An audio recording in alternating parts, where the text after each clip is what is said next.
The story begins with a man in his midlife who gets hit by a truck and rushed to the hospital.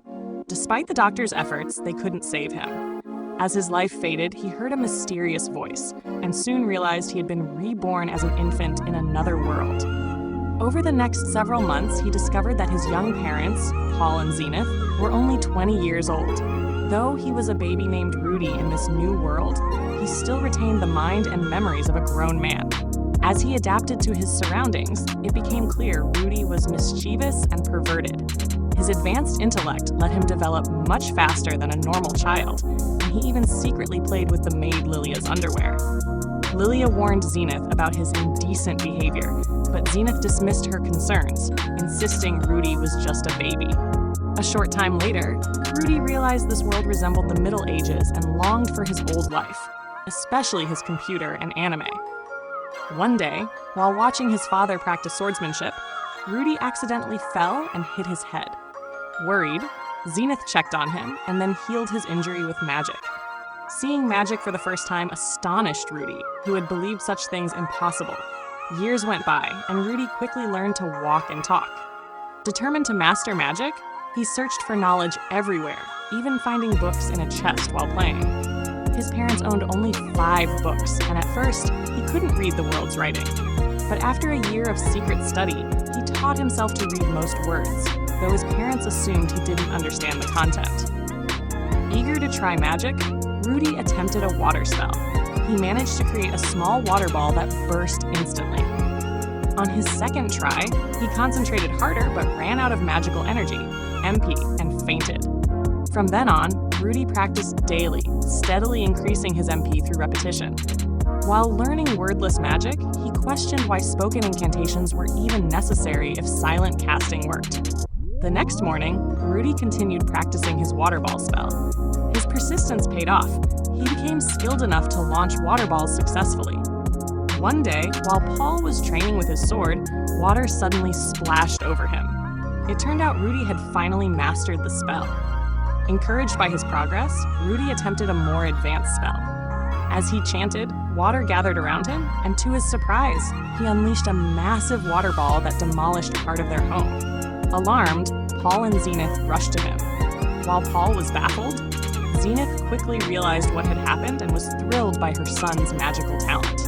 She suggested hiring a magic tutor, but Paul disagreed. Lilia then recommended they teach Rudy themselves. Eventually, they decided to bring in a private teacher.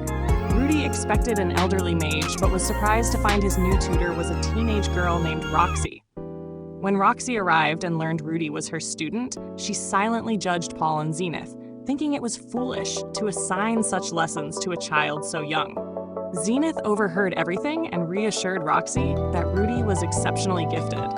Roxy began teaching Rudy the fundamentals of magic, but he already understood them.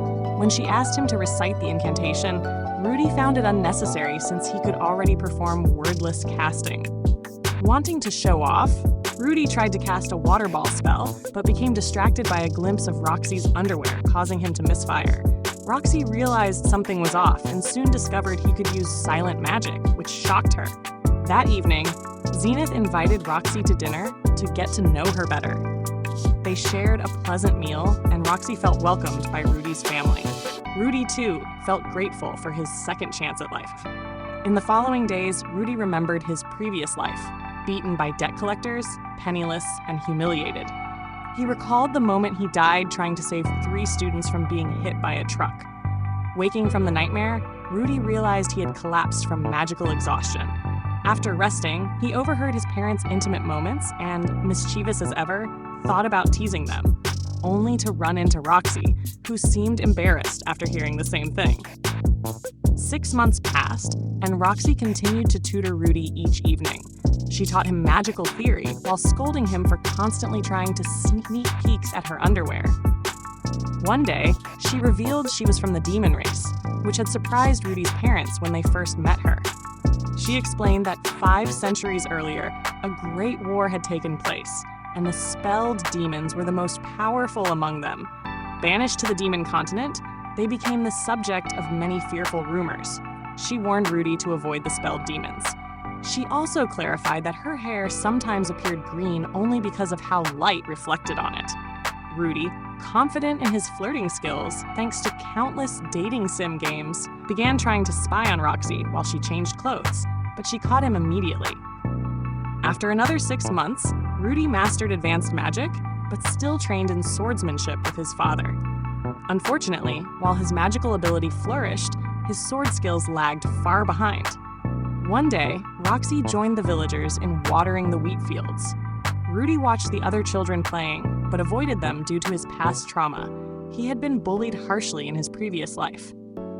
Seeing his sadness, Roxy asked him what was wrong, but he didn't want to trouble her. Instead, they admired the village scenery together. She spoke about the wider world beyond the mountains and encouraged him to one day attend a magic academy. Rudy, unwilling to reveal his fears, insisted he was happy learning from her alone. Roxy felt bittersweet, knowing Rudy would eventually surpass her abilities. A year later, Rudy's birthday arrived. Paul gifted him a sword, aware Rudy was still too young for a real one, but hoping it would inspire him to grow into a strong and honorable man. Zenith gave him a magical grimoire, which thrilled him. Finally, Roxy presented Rudy with a wand to enhance his spellcasting. Rudy expressed his gratitude and joy, but Roxy became emotional, realizing his final exam was approaching. Rudy hesitated to leave the safety of his home, haunted by memories of his past life. He remembered being relentlessly bullied as a child, wishing desperately for superpowers to change his fate. Because of the constant harassment, he had isolated himself indoors until adulthood. On Rudy's final day with Roxy, he again felt nervous about stepping outside. Roxy, misunderstanding his fear, assumed he was simply afraid of horses and offered to ride with him.